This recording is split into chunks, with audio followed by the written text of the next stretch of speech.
এই সাইজের রুই মাছটা কিন্তু আমার ভীষণ প্রিয়, তাই আজকে রান্না করব কচুমুখী দিয়ে রুই মাছ। এটাকে সাইজ করার পর আমি কচুমুখীগুলো নিলাম। তো এটাকে কোন এলাকায় কি নামে ডাকে, এই কচুটাকে আমাদের এলাকাতে বলে মুহি কচু। তো যাই হোক, কচুমুখীটা এখন কেটে নিব পরিষ্কার করে। কচুমুখীটা ভালো করে পানি দিয়ে ধুয়ে এরপর ভাপ দিয়ে পানিটা ফেলে দিব। একটা প্যানে দিয়ে দিব তেল, তেলটা দেওয়ার পর দিয়ে দিব পেঁয়াজ কুচিটা যেহেতু বেশি দিয়েছি এখানে, এরপর দিয়ে দিব আদা রসুন পেস্টটা বেশি দেওয়ার চেষ্টা করবেন, তাহলে কিন্তু গলায় ধরবে না। এখন আমি সামান্য একটু পানি দিব, এরপর হলুদের গুঁড়া দিব, দিয়ে দিব মরিচের গুঁড়া, এরপর মশলাটাকে আর কি কষিয়ে নিব, সামান্য একটু ধনে গুঁড়া, এরপর দিয়ে দিব কাঁচা জিরা গুঁড়া। আমি কিন্তু মাছ রান্না করতে সবসময় কাঁচা জিরা ব্যবহার করি। কাঁচা জিরাটা আপনি চুলার উপরে বা রোদে শুকিয়ে কিন্তু গুঁড়ি করে নিতে পারবেন, তাহলে অনেক বেশি সুবিধা হয়। কাঁচা জিরাটা দিলে মাছের ফ্লেভারটা অনেক ভালো আসে। তো এখন আমি মাছটাকে কষিয়ে নিব।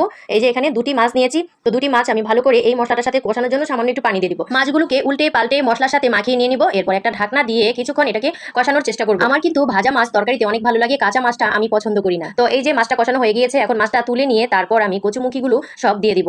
কচু যেটা আমি ভাব দিয়ে রেখেছিলাম সেই কচুমুখীগুলো এখন আমি দিয়ে ভালো করে এগুলোকেও কষিয়ে নিব।